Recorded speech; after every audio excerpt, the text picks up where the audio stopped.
Graças e paz, amada igreja. Motivo de grande alegria estar aqui mais uma vez com essa responsabilidade de trazer a palavra do Senhor. Nesse que é o primeiro domingo do mês de agosto que comumente pela denominação batista ela é comemorado, é pensado sobre a juventude batista. E ontem nós tivemos o privilégio de estarmos ali na PIB de Caruaru, junto com muitos jovens. Inclusive saiu daqui uma caravana não da nossa igreja, da Associação de Guararapes, mas saiu aqui da frente da igreja, com quase 50 jovens e adolescentes, indo até ali Caruaru, para estarmos juntos nessa abertura desse mês, onde a Juventude Batista Brasileira tem trabalhado o tema "O que na verdade importa".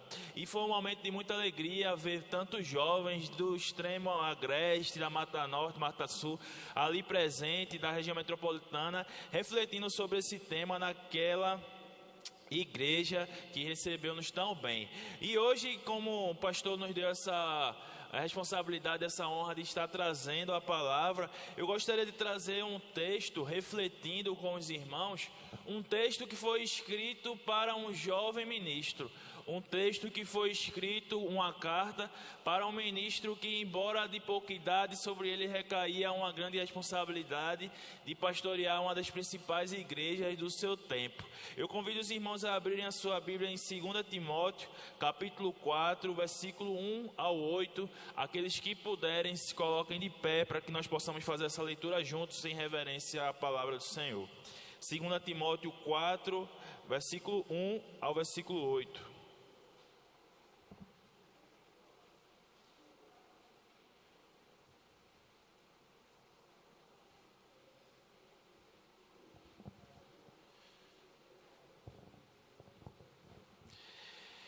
E a palavra do Senhor diz o seguinte: diante de Deus e de Cristo Jesus, que há de julgar vivos e mortos, pela sua manifestação e pelo seu reino, peço a você com insistência que pregue a palavra. Insista, quer seja oportuno, quer não. Corrija, repreenda, exorte, com toda a paciência e doutrina. Pois virá o tempo em que não suportarão a sã doutrina. Pelo contrário, se rodearão de mestres segundo as suas próprias cobiças, como se sentindo coceira nos ouvidos. Eles se recusarão a dar ouvidos à verdade, entregando-se às fábulas. Mas você seja sóbrio, em todas as coisas suporte as aflições. Faça o trabalho de um evangelista, cumpra plenamente o seu ministério. Quanto a mim, já estou sendo oferecido por libação, e o tempo da minha partida chegou. Combati o bom combate, completei a carreira, guardei a fé. Desde agora me está guardada a coroa da justiça, que o Senhor, reto juiz, me dará naquele dia, e não somente a mim, mas também a todos os que amam a sua vinda. Pai amado, louvado seja o teu nome, ó Pai. Te agradecemos pela rica oportunidade de mais uma vez estarmos nessa casa de oração, no domingo pela manhã, escolhendo a melhor parte, que é estar em tua presença e desfrutar da comunhão dos santos. Te agradecemos por tudo que até aqui já foi feito nesse culto e te pedimos que o teu Santo Espírito torne nossas mentes e nosso coração cativos à tua palavra, Senhor. Que o Senhor possa me usar como instrumento em tuas mãos e aquilo que esse texto fala ao meu coração também possa falar ao coração de cada filho amado teu aqui presente. Essa é a nossa oração, confiante no nome de Jesus. Amém. Podem sentar, meus irmãos. O plano de fundo dessa carta vai começar no ano 62, 64. Aconteceu um grande incêndio na capital do Império Romano. Das 14 províncias que existiam ali em Roma, 10 províncias pegaram fogo, 10 distritos pegaram fogo. E ficaram apenas 4 distritos que não foram incendiados. E por obra divina, não acreditando em acaso, esses 4 distritos eram distritos onde existia um grande número de cristãos, existia um grande número de judeus. E o imperador daquela época, o imperador Nero, que já estava querendo perseguir os cristãos, que procurava um motivo para perseguir os cristãos, usa desse fato que aconteceu para dizer: foram os cristãos que atearam fogo em Roma. E mesmo Nero sabendo que não foram os cristãos que atearam fogo em Roma, esse fato que aconteceu foi algo que veio para somar ao seu desejo de perseguir os cristãos.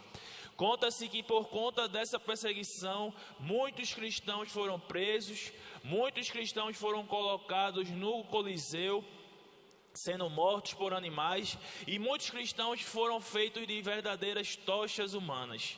Nero colocava cristãos banhados de piche e vivos ainda, pendurados em madeiros como se fosse um poste, e ateava fogo nesses cristãos. Alguns chegam a dizer que faltou madeira para tantos cristãos que foram mortos dessa forma. E sobre tudo isso existia um homem que se destacava entre os cristãos, um homem que era visto como o principal líder dessa que naquela época era chamada a seita dos nazarenos. Esse homem se chamava Paulo. Paulo agora está em sua segunda prisão.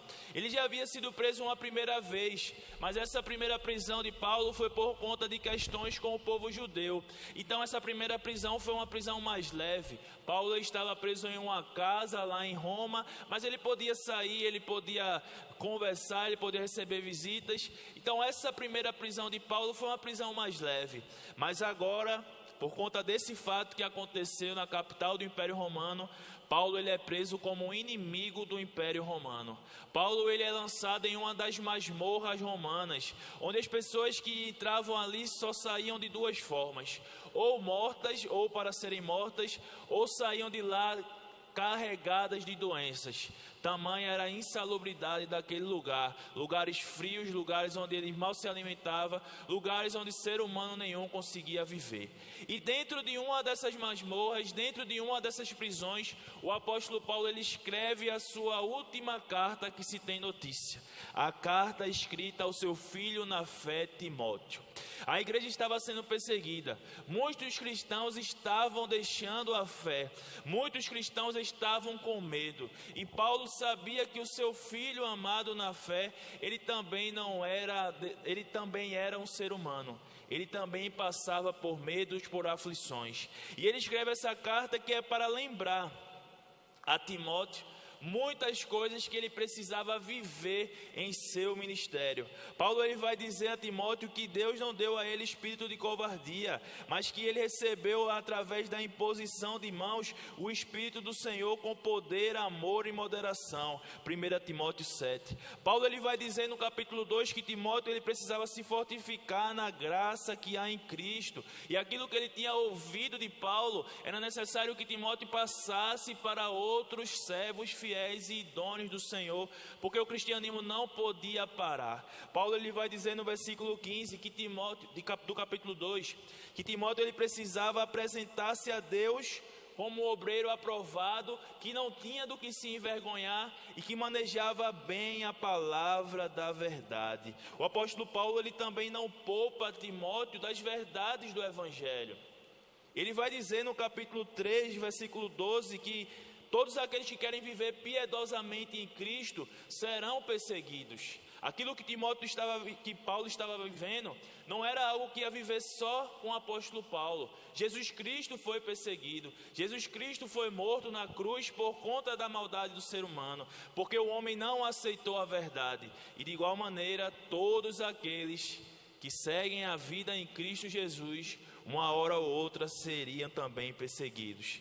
Mas o apóstolo Paulo agora, terminando essa carta, chegando ao final desta que comumente, majoritariamente é dita como a última carta de Paulo que nós temos notícia, ele vai trazer alguns princípios, vai trazer algumas lembranças, vai trazer uma grande missão que aquele jovem Timóteo não poderia esquecer.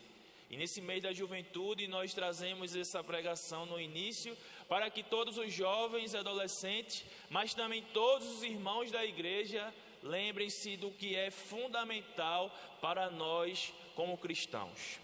Paulo ele vai começar dizendo o seguinte: diante de Deus e de Cristo Jesus, que há de julgar vivos e mortos, pela sua manifestação e pelo seu reino, eu te exorto, pregue a palavra, insista, quer seja oportuno, quer não, corrija, repreenda, exorte com toda paciência e doutrina. O apóstolo ele começa um apelo ao seu filho na fé, trazendo como testemunha Deus e Cristo Jesus. E Paulo vai lembrar a Timóteo que um dia esse Cristo que foi morto na cruz do madeiro para nos salvar, que através da sua morte e ressurreição, a graça de Deus foi derramada entre vários povos, um dia ele irá voltar. Paulo ele lembra que um dia Jesus irá voltar para buscar a sua igreja e para julgar aqueles que ainda não se arrependeram. E de igual maneira, nos lembrando da realidade daquele tempo, quando o imperador romano ele ia visitar alguma das províncias do seu império, aquela cidade ela fazia de tudo para se apresentar da melhor forma possível. Aquela cidade ela fazia de tudo para que o imperador visse que o seu império estava correndo da melhor forma possível. De igual maneira sou eu e você, meu irmão, quando nós temos alguém para receber em nossa casa, nós fazemos de tudo para que essa visita se sinta da melhor forma possível. Nós organizamos a nossa casa, nós nos dispomos a oferecer uma melhor alimentação, nós nos dispomos a oferecer uma boa conversa para que aquela pessoa se sinta bem em nossa casa. Da mesma forma, o apóstolo Paulo está dizendo a Timóteo, um dia Jesus Cristo irá voltar para buscar a sua igreja. E cabe a você, Timóteo, cabe à igreja saber que quando o Rei dos Reis voltar, ele vai querer ver com que a sua igreja tenha feito a sua parte aqui nessa terra. E a parte da igreja, antes de qualquer coisa, é anunciar a mensagem do Evangelho. Porque é a mensagem do Evangelho que vai confrontar o pecador e vai trazer ele a consciência de que ele precisa de Jesus Cristo, que ele sozinho não tem como se apresentar santo na presença do Deus que é santo, santo, santo. E por isso o apóstolo Paulo vai lembrar ele, olha, Jesus um dia irá voltar. O Rei dos Reis, o Senhor dos Senhores, um dia irá voltar. E cabe a você, meu filho na fé, pregar a palavra, porque essa é a mensagem, essa é a missão que Ele nos deu. Ele nos ensinou a pregar a palavra, porque é a palavra dele que vai confrontar os erros do ser humano e vai apontar para Ele como o único e suficiente Salvador. É preciso que eu e você tenhamos em mente que o retorno de Cristo é iminente. Nós não sabemos como o Cristo irá voltar. A palavra do Senhor diz que Ele virá como um ladrão, que pega todos de surpresa. E quando o Senhor vir para buscar a sua igreja, muitas pessoas serão pegas de surpresa, porque ainda não acreditaram na mensagem do Evangelho. Mas independente do que essas pessoas estão fazendo com a mensagem que recebe, é uma missão da igreja pregar a palavra.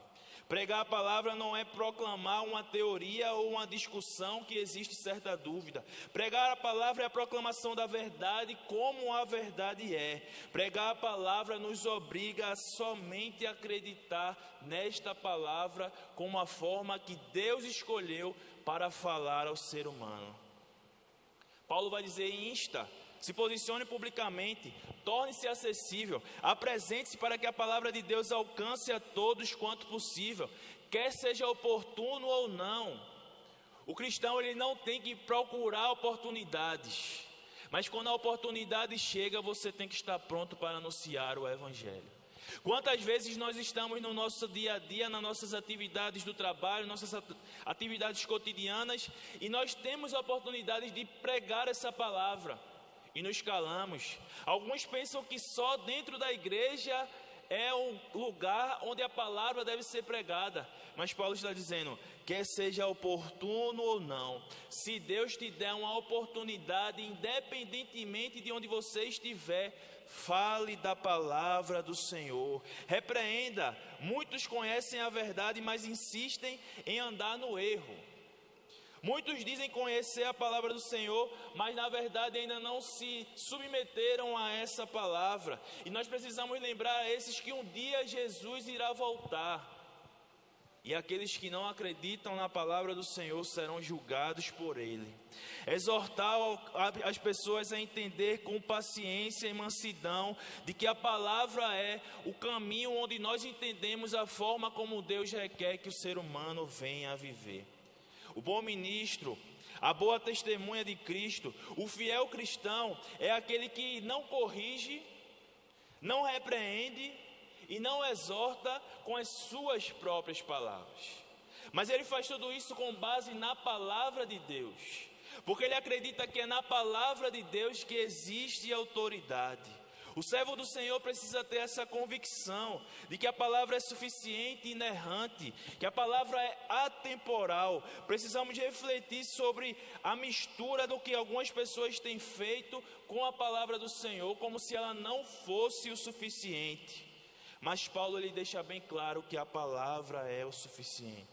No versículo 16 e 17 do capítulo 3, ele vai dizer: toda a escritura é inspirada por Deus e útil para o ensino, para a repreensão, para a correção, para a educação na justiça, a fim de que o servo de Deus seja perfeito e perfeitamente habilitado para toda boa obra.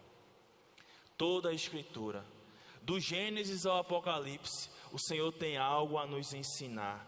Por isso que o apóstolo Paulo ele vai dizer lá em 1 Coríntios 9,16: porque se eu anuncio o evangelho, não tenho do que me gloriar, pois é-me imposta essa obrigação, e ai de mim se eu não anunciar o evangelho. Paulo ele tinha consciência do poder da palavra de Deus, da suficiência em pregar a palavra de Deus e da urgência em anunciar essa mensagem. Meu irmão, minha irmã, se você parar uma semana e se dedicar ao estudo da palavra do Senhor e ao estudo da história da igreja, você vai ver que Deus sempre avivou a sua igreja através de homens fiéis que acreditavam no poder da pregação.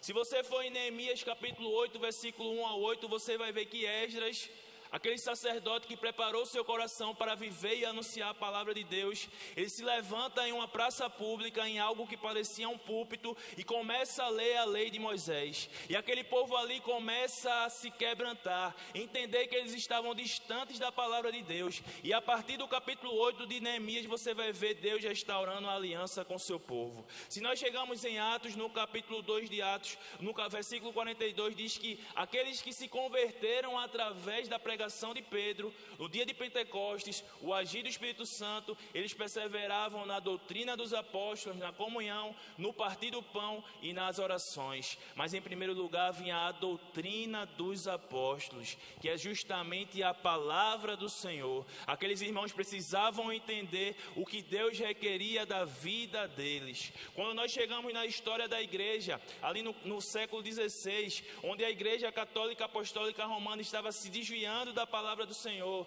estava cobrando indulgências, estava bem distante daquilo que a palavra de Deus requer para a salvação. Levanta-se um grupo de homens, capitaneado por Martinho Lutero, que prega a palavra do Senhor e se dá início ali à reforma protestante. Mas quando nós chegamos no final da vida de Lutero, Lutero diz: eu nada fiz, eu apenas li, ensinei e preguei a palavra.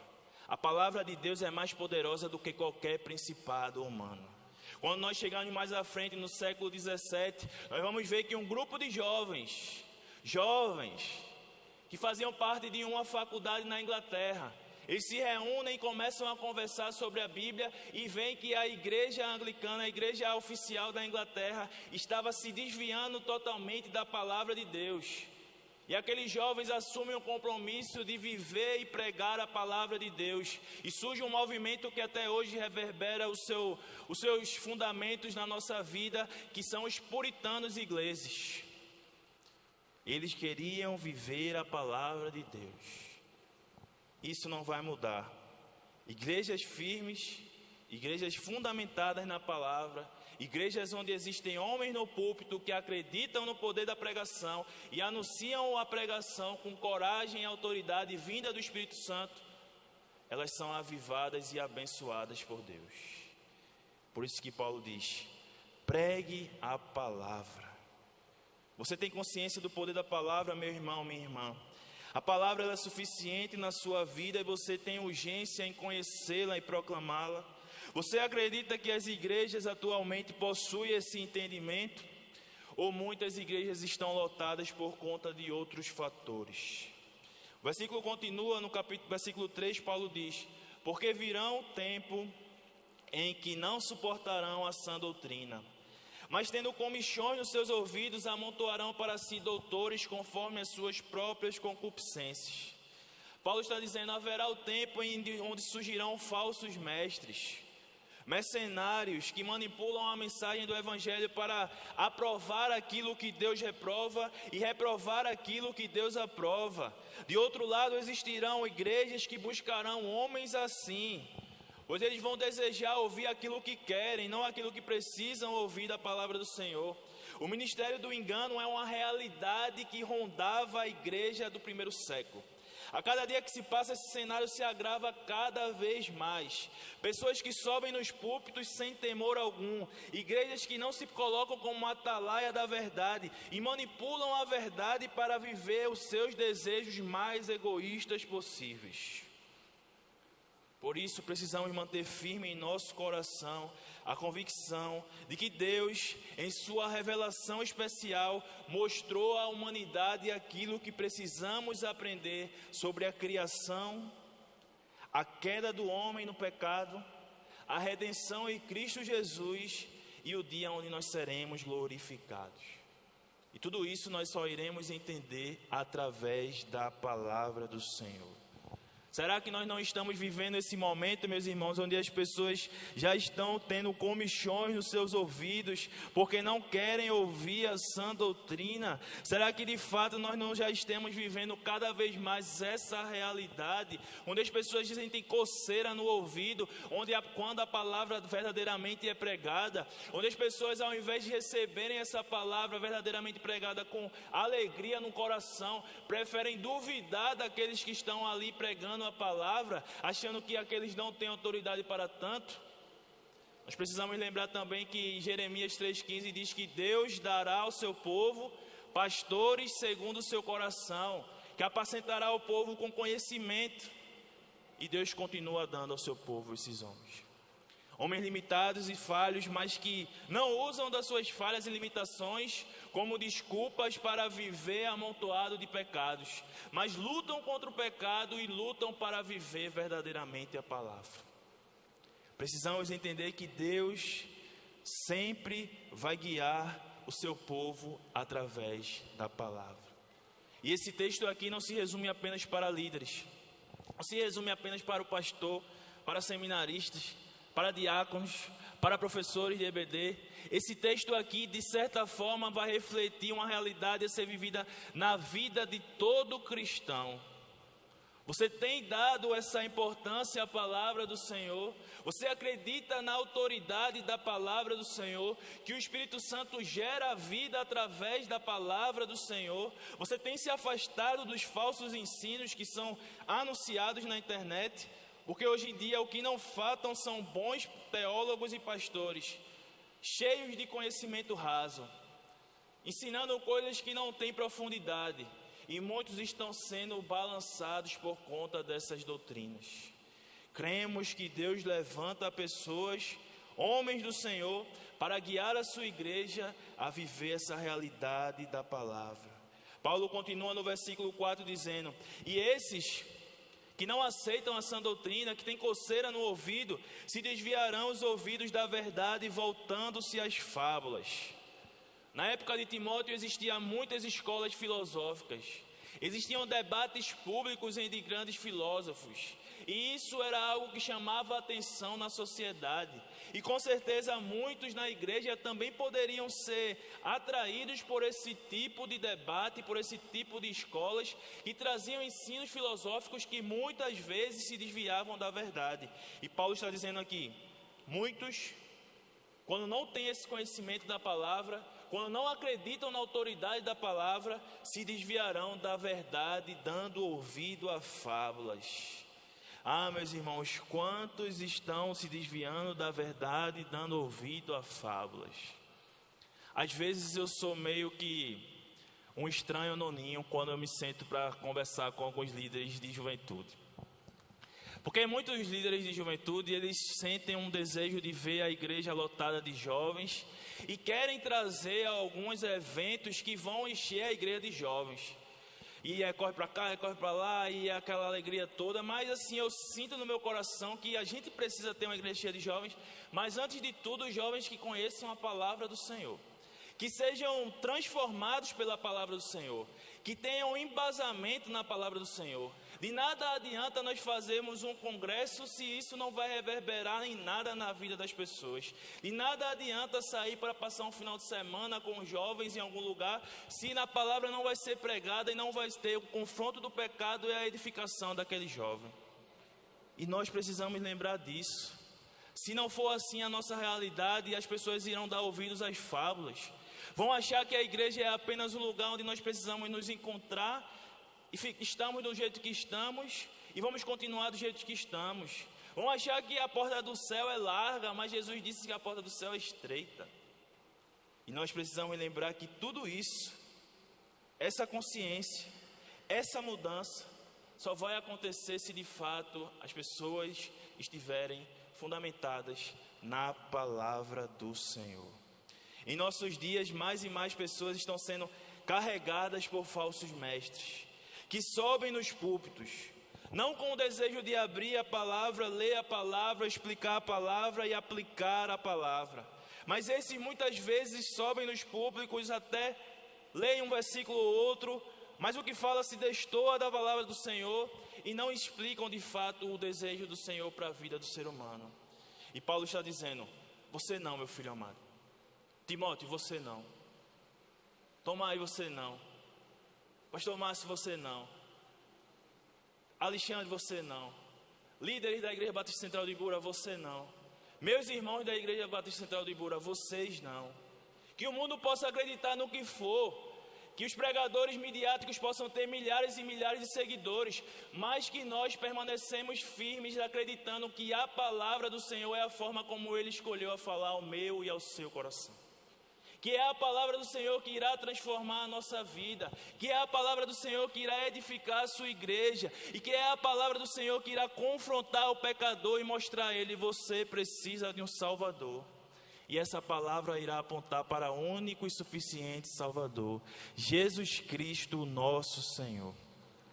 Paulo continua e diz: mas tu, Timóteo, sê sóbrio em tudo, sofre as aflições, faz a obra de um evangelista, cumpra o seu ministério.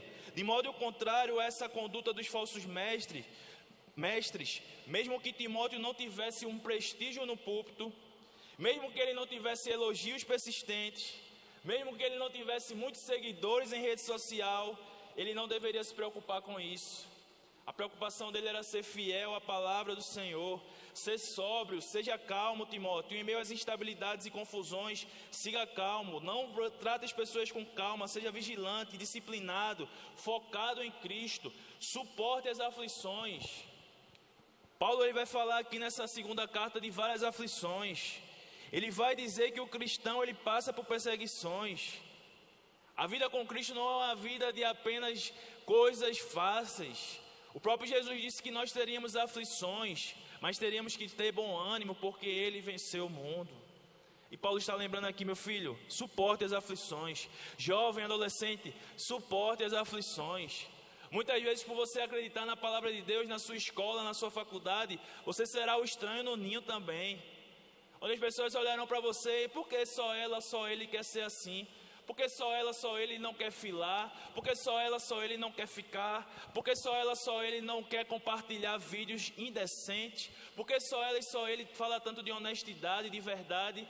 Porque nós somos diferentes. Suporte as aflições. Paulo está falando para a igreja: por viver a palavra do Senhor, nós iremos passar por aflições. Faça o trabalho de um evangelista. A missão de Timóteo era pregar o evangelho para edificar aquela igreja, mas em certa medida, eu e você também temos essa missão. A grande comissão não foi dada apenas para os líderes e os discípulos da igreja. A grande comissão ela foi dada para todo cristão. Então, em certo modo, eu e você também seremos evangelistas. Eu e você também temos que sair das quatro paredes, entender as oportunidades que Deus nos dá e testemunhar dessa mensagem. Cumpra fielmente aquilo que Deus tem para você. Eu não sei qual é o campo missionário que Deus tem te colocado, mas se Deus te colocou em um lugar onde você tem a oportunidade de falar do Evangelho, suporte as aflições, pois elas virão, mas cumpra fielmente aquilo que Deus tem para a sua vida. E Paulo, depois de trazer esses conselhos ao seu filho na fé, ele começa a sua despedida. Paulo sabia que a guilhotina romana o esperava. Por ele ser romano, ele não iria ser morto uma morte de cruz, como Jesus foi morto. Porque para o romano a morte de cruz era uma grande humilhação. Mas os romanos que eram condenados à morte, eram mortos através da guilhotina, cabeça decepada. E muito provavelmente esse foi o destino de Paulo, porque ele havia sido condenado à morte. A história nos relata isso. E Paulo sabia que maior era o que estava nele do que estava no mundo, então ele não temia a morte. Ele já tinha dito lá em Filipenses 1:21, se eu não me engano: para mim o viver é Cristo, morrer é lucro. Paulo sabia que a sua caminhada com Cristo não se encerrava com a pena de morte que injustamente estava sendo imposta a ele. E ele agora começa a se despedir. Ele diz: quanto a mim, já estou sendo oferecido por libação, e o tempo da minha partida chegou. Paulo, depois de dar os seus últimos conselhos ao seu filho amado na fé, é como se ele estivesse olhando para Timóteo através da sua carta e dizendo a sua relação, a sua situação. O velho Paulo, que estava preso agora em uma das masmorras romanas, uma prisão injusta, sendo acusado de liderar uma facção criminosa que ateou fogo no Império Romano. Ele sabia que tudo isso era obra do inimigo para tentar calar a boca da igreja. Mas ele tinha a convicção de que maior era o que estava nele. Ele não estava com medo. Ele sabia que por conta da causa do Evangelho, ele estava próximo à morte. O homem que escreveu 13 cartas, aquele que depois de Cristo Jesus foi o maior missionário da igreja, que levou a mensagem aos gentios, um implantador de igrejas, aquele que a Bíblia nos mostra a sua relevância, agora está no corredor da morte, por conta de uma condenação injusta e por não negar a sua fé em Cristo Jesus. E quantas vezes, por tão menos, nós nos calamos e não anunciamos essa mensagem. Mas Paulo, sem titubear, ele continua firme nas suas convicções, ele continua firme na sua fé, ele continua firme em Jesus Cristo de Nazaré. E ele vai dizer: combati o bom combate, completei a carreira, guardei a fé. Paulo nos mostra que a vida cristã não é um parque de diversões. Paulo nos mostra que a vida cristã não é um mar de rosas, não é a certeza de sombra e água fresca. Pelo contrário, Paulo nos mostra que a vida cristã é um constante combate.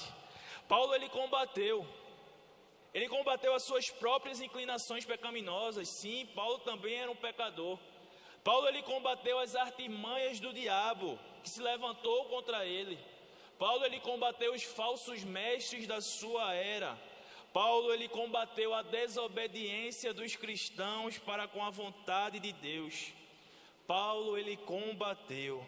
Ele que já havia declarado que a sua vida não era preciosa para ele mesmo, Atos 20:24. Agora ele declara que completou a carreira, ele completou o ministério, ele começou o ministério corretamente e terminou o ministério corretamente. Por isso que muitos vão dizer que mais importante do que começar bem é terminar bem. Eu me lembro muitas vezes quando eu passei um ano trabalhando no Ministério Público de Pernambuco, ali auxiliando um promotor do júri, né? Júris são crimes contra a vida.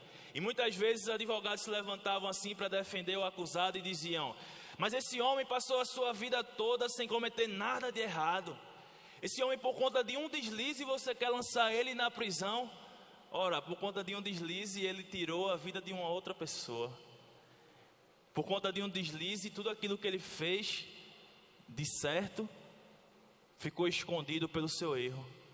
E muitas vezes, meus irmãos, nós temos que ter essa consciência. Nós precisamos combater o combate que nos é proposto.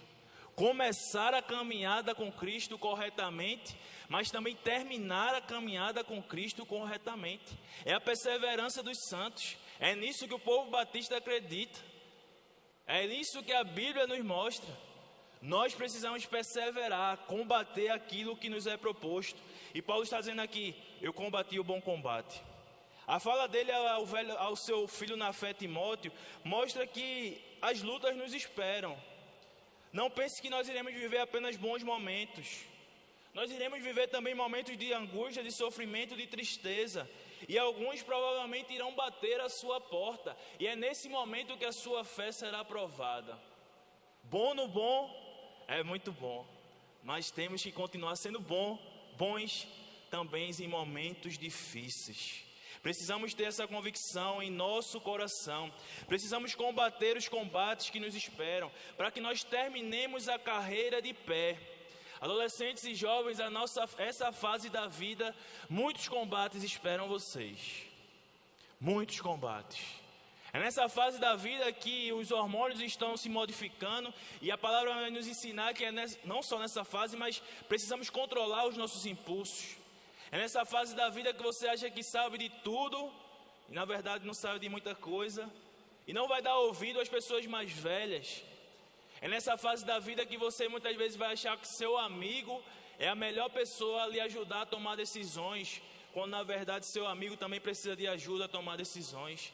É nessa fase da vida que na escola e na faculdade você vai ser bombardeada com ideologias que vão contrário à palavra do Senhor, trazendo que não existe verdade absoluta. Então a fé em Cristo não pode ser dita para você como uma verdade absoluta.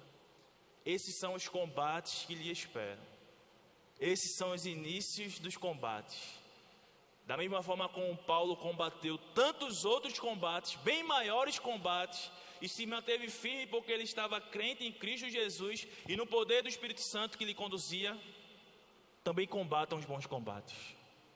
Vençam os combates que vocês estão lutando, não porque vocês são bons, são melhores do que os outros, mas porque o que há em você é maior do que o que está no mundo. Cremos nisso. E Paulo vai dizer: desde agora me está guardada a coroa da justiça, que o Senhor, o reto juiz, me preparou. E não só a mim, mas a todos aqueles que amam a sua vinda. O apóstolo Paulo está pronto para ouvir do Senhor Jesus. Aquele texto que está em Mateus 25, 34. Onde Jesus diz: então dirá o rei aos que se estiverem à sua direita: vinde, benditos de meu Pai, possui por herança o reino que vos está preparado desde a fundação do mundo. Essa é a coroa da vida que está preparada para todos aqueles que combatem o bom combate, que perseveram na fé, que se mantêm fiel até o dia que vão ao encontro de Cristo, ou até o dia que Cristo vier buscar a sua igreja. Essa deve ser a esperança que arde no meu e no seu coração. Nos momentos de luta, de aflição, lembre-se dessa realidade. A esperança escatológica, a esperança do fim dos tempos, onde para nós não é o fim dos tempos, mas é o início do reino completamente estabelecido de Cristo Jesus, onde eu e você faremos parte. Ele já havia testemunhado isso em Filipenses. Ele diz no versículo 23 de Filipenses, capítulo 1: ambos os lados estou apertado, tenho desejo de partir e estar com Cristo, porque isto para mim é ainda muito melhor. Paulo, ele sabia da sua missão aqui na terra. Ele tinha prestígio aqui na terra pelo aquilo que ele realizava em prol do Evangelho. Ele era o maior líder da igreja, mas ele olha para tudo isso e diz: meu desejo era estar com Cristo, porque eu sei que nada disso aqui é maior do que estar com Ele. Nós não sabemos o que Paulo viu naquele dia onde ele estava na estrada para Damasco. Nós não sabemos a profundidade da sua alegria, da sua experiência com Cristo ao longo do seu ministério, ao ponto dele escrever lá em Filipenses 3, do 7 ao 11: mas o que para mim era lucro, passei a considerar como perda por causa de Cristo. Mais do que isso, considero tudo como perda, comparado com a suprema grandeza de conhecimento de Cristo Jesus, meu Senhor, por cuja causa perdi todas as coisas. Eu as considero como esterco, para poder ganhar a Cristo e ser encontrado nele, não tendo a minha própria justiça que proceda da lei, mas a que vem mediante a fé em Cristo Jesus, a justiça que procede de Deus e se baseia na fé. Quero conhecer a Cristo e o poder da sua ressurreição e participar dos seus sofrimentos, tornando-me como ele em sua morte, para que de alguma forma alcance a ressurreição dentre os mortos. Estamos falando de um homem que, antes de ter um encontro com Jesus, era um dos principais fariseus. Era um homem que tinha o prestígio dos judeus. Era um homem que tinha cidadania romana. Era um homem que tinha o prestígio da sociedade. Mas ele olha para tudo isso e diz: para mim isso aqui nada importa. Eu quero conhecer a Cristo, eu quero viver por Cristo, eu quero morrer por Cristo, ressuscitar um dia para que eu possa viver também como ele viveu. Eu não sei o que Paulo viu, mas a fé de Paulo nos mostra que maior do que qualquer sofrimento é a coroa da justiça que nos espera.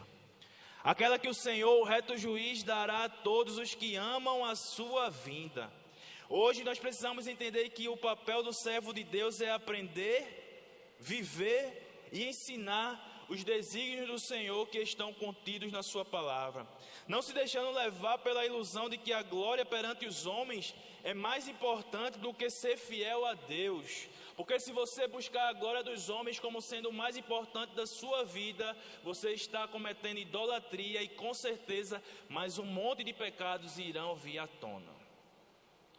Mas independente do que os homens olhem para você e queiram te dar algum prestígio ou não, seja fiel a Cristo. Não deixemos que as pressões da sociedade tentem apagar em nós a confiança do que Deus revelou na sua palavra. Jovem, adolescente, não deixe se sucumbir pelas ideologias desse mundo, pelas vãs filosofias que estão sendo pregadas para confundir a sua mente. Nós, como igreja, estejamos prontos para passar as aflições da caminhada cristã.